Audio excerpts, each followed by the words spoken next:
let's bring in Tomer Storle and get back into the Knots versus Core thing here. Hi, guys. Good evening. Tomer. Thanks for joining us. We actually want to see you. We've all seen a lot of things this week we didn't want to see. We're excited to see you, Tomer. Thank you for joining. Oh, well, it's nice to see you guys as well. And it was nice seeing your little dog there, too. I don't know if he's still with you. Yeah, man. Neo's right Passed here. out. He's passed out. He was all like a gremlin, like for a minute. Cool. He's lucky he's cute. We'll put it that way. Cool. So, Tomer, Yeah. obviously this Knots and Core debate has a lot of philosophical and cultural questions around the purpose of Bitcoin.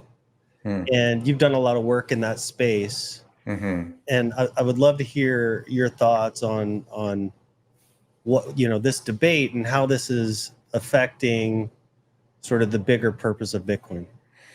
Yeah, I mean, I think that this is ultimately incredibly healthy for Bitcoin. And I am not just spewing stuff. Like I think your previous guests were talking about how there's a challenge right now with, and this was always bound to happen.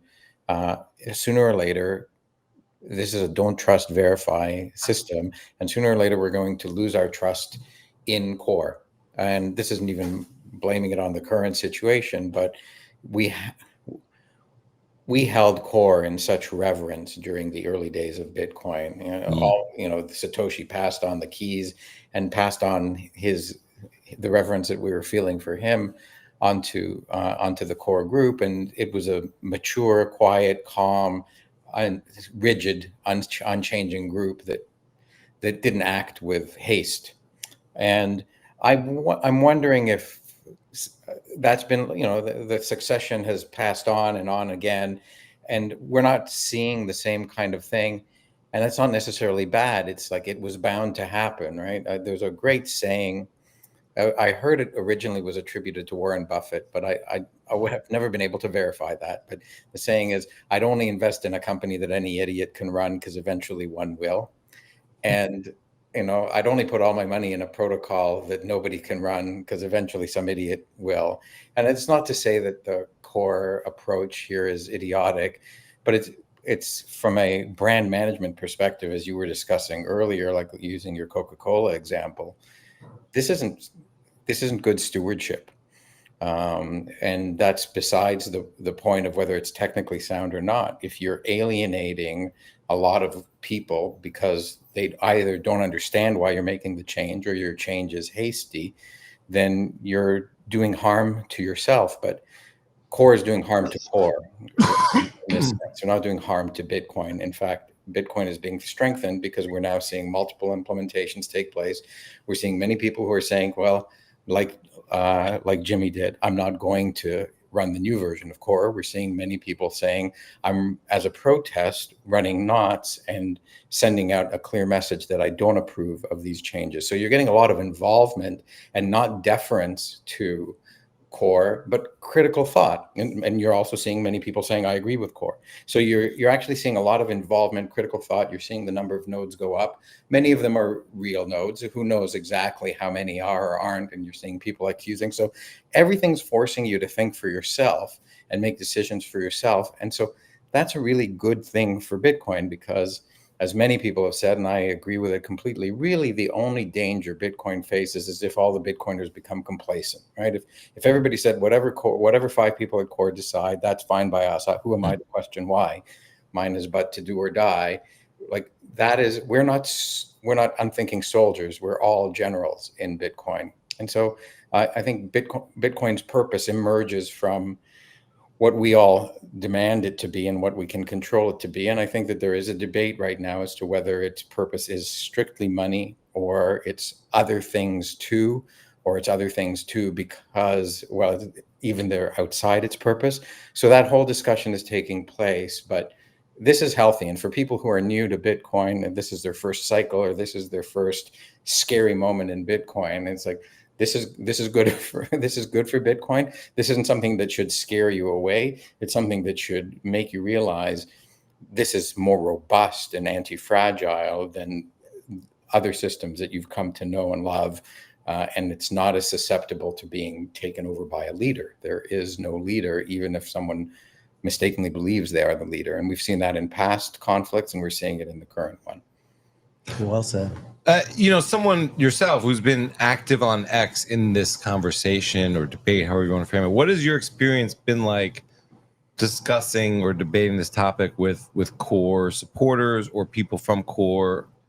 Yeah, I mean, I think this is a long event, right? This isn't just the most recent event. This begins with the Inscriptions exploit being found that you could put a lot of data into the SegWit portion of the using Taproot's tap script, however you want to say it. And when it first came out, it caused a lot of panic because it really bloated the blockchain. Fees shot up to thousands of sats per VByte very quickly. And the immediate reaction, and I think there's something to be said here. I know you guys have been talking about how we feel in the short term about the Charlie Kirk thing. There was, like, in the short term of an event happening, you react emotionally, you react to the rawness of the thing, and then in time you start to integrate it and think about it and understand what its meaning is, and day by day you get there. And I think a lot of people realized, well, these spammers are causing congestion on the blockchain and making it very hard to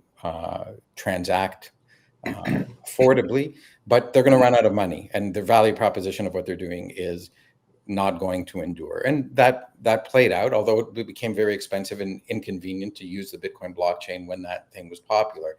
And then at the most recent halving, there was the launch of Runes, which also did the same thing, and everyone competed to be in the same block. And again, there was expense and inconvenience to people trying to use Bitcoin as money instead of to mint all sorts of altcoins.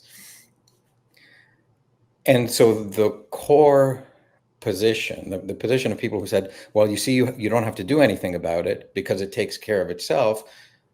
To one point, they have a point to some extent, but it's like, if your house gets invaded by locusts every couple of years and they eat all your food, you still want to prevent the locusts from coming in when they eat your food, even if they run out of food to eat. So there's that debate, but there's also what can we do and what should we do? And there's a group that's saying there's nothing we can do.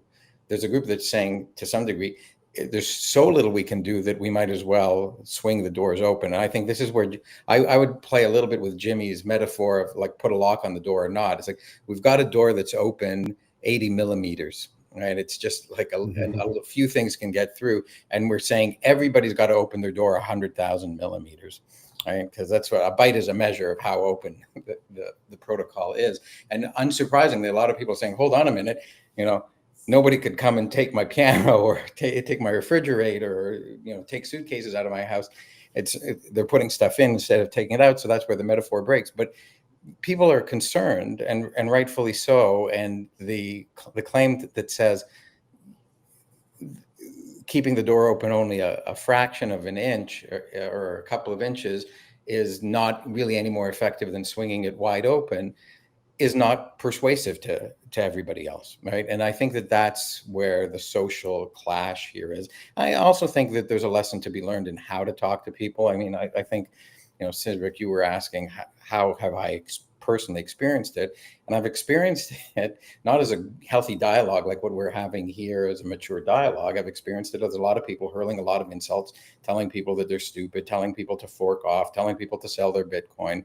And so that actually doesn't persuade anybody. And I don't think people appreciate how much they've harmed their own cause on the core side by talking to everybody else, by talking down to everybody else, and I'm not going to use the language that's used on those spaces and in those discussions, but it doesn't, it isn't advancing the cause of creating consensus or winning over supporters. And I think some of the people have been quite candid, not core developers, but some of the people on this debate have been quite candid that they'd like to see other people fork off and create a chain split and then create a coin that will be dumped like Bitcoin Cash, because that's how they came by a lot of coins. So there's a lot of different perspectives on here. And I think that there are people who are not interested in persuading other people, or they're trying to drive a wedge between others.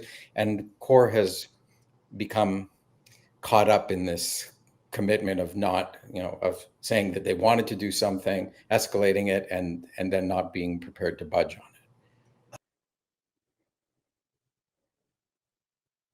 Oh, have we lost our internet connection here? Frozen. Yeah, I think it's them though. Oh. I don't think it's you. I'm the guy behind the show, but Oh, you're the guy behind the show. It's them who's frozen? yeah. Oh, okay. Well, at least it's not me. All right. This is Francis? Yeah, exactly. Hey, Francis. Hopefully they get their internet back. Yeah, I'll try to keep them up. Is the show still streaming just without It Francis? is, yeah. Yeah. Oh, hi, everybody. If you... So I'm Well- still live. Good thing I didn't say anything I'd regret. Nah, no worries. You're just in front of 700 people plus. They left, but I can let you go, and then All right. Yeah.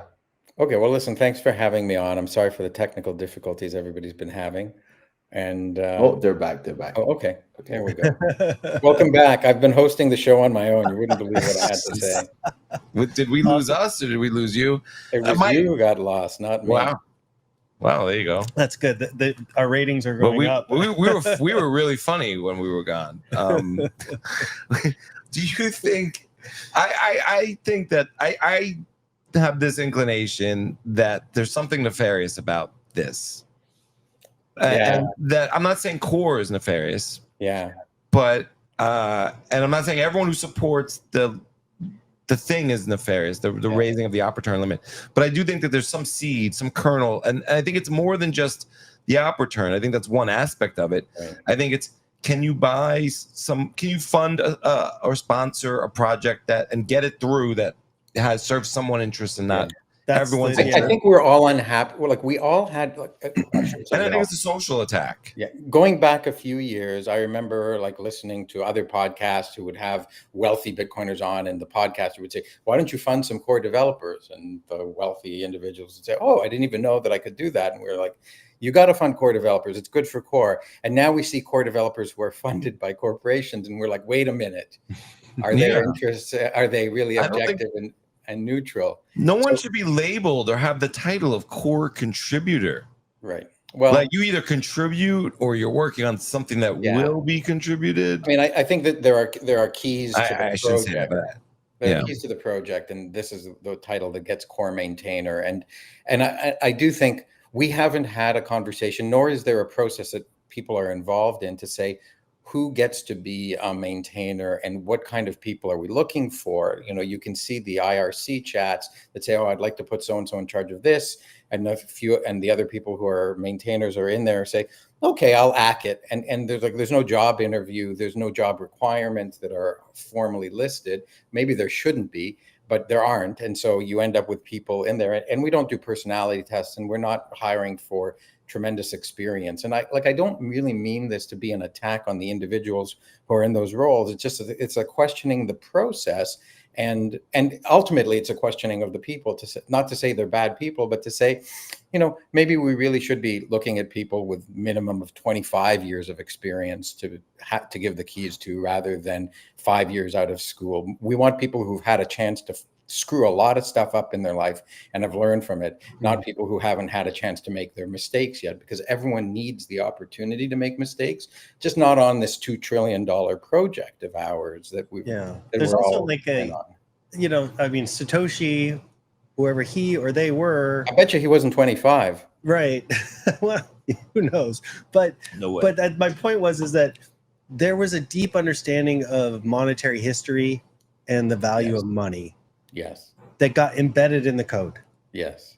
And this is the disconnect I'm seeing with the people I'm hearing from on the core side today.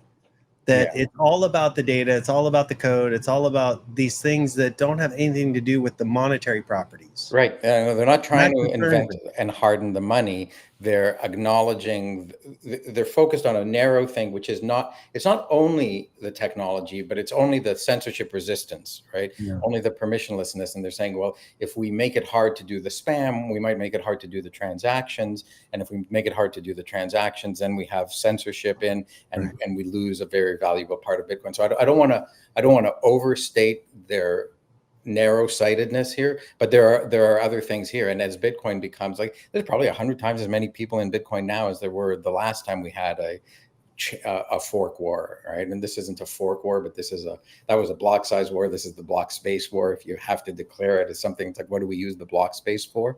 And it's like, you need to have the really big picture in order to gain enough consensus to make a change. And we clearly don't have a lot of consensus here. There's a lot of debate. There's a lot of dispute.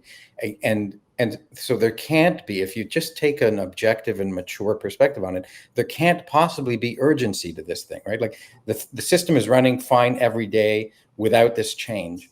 And there's a lot of people who are concerned about this change. So you don't, force it in and then end up with this dispute of people now dealing with it, and that I fear is what we've gotten into. And there's an urgency and a time crisis. It doesn't need to be there. I personally think this could be an opportunity to step back from this change and say, okay, you know what, we can't really enforce. There's been a big revelation. We used to think that filters were highly reliable. It now turns out that filters can be worked around.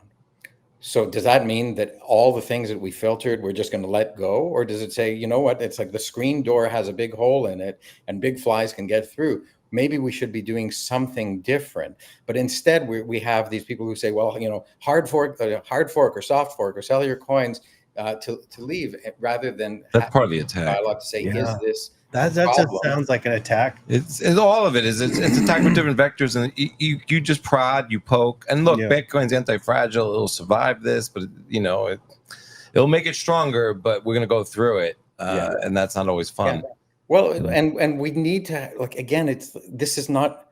Anyone who thinks Bitcoin's going to be a smooth ride, it needs to check. There should be like a warning sign in front of this, like people with heart conditions and fear issues and other things should not get on this ride. I was watching the movie though. I bet they got to pull back. Like, you're watching the movie, like the final act is they come out and they say, we're going to go to 160 bytes and we're sorry. And it could be. We're going to stay in our lane and keep. This is like we're going to the brink. The user share back and regain everyone's trust, and we're coming to the brink of the situation. But there's so many lessons learned, right? And I think that's the beauty of it. Like, and when you're raw in the moment, just like we were talking about before, it's hard to see the lesson because you're just so angry at the guy who just called you an idiot because of something that you think you weren't an idiot about at all. So that must mean he's an idiot. But then you get the time to step back from it. And when you step back from it, you say, what did we learn from this? And we learned a lot from the block size wars. We learned a lot from all the other critical challenges that we've had in the past. And it's important that we now bring that learning to this situation, and whatever we learn from this situation to the next one, because the two situations are never exactly identical to one another, but they rhyme, or there's something you can take from it. So I think Bitcoin ends up a lot stronger at the end of the day with this, and hopefully a lot of people also learn how to treat each other better. Right. Well, Tomer, you make a lot of sense to me, and I appreciate your insight. Yeah. Thank you so much. Thanks for having me on, guys. Really appreciate the work you guys do. Love having you on. Take care. Thanks, Tomer. All right. Talk to you soon, buddy. Bye-bye.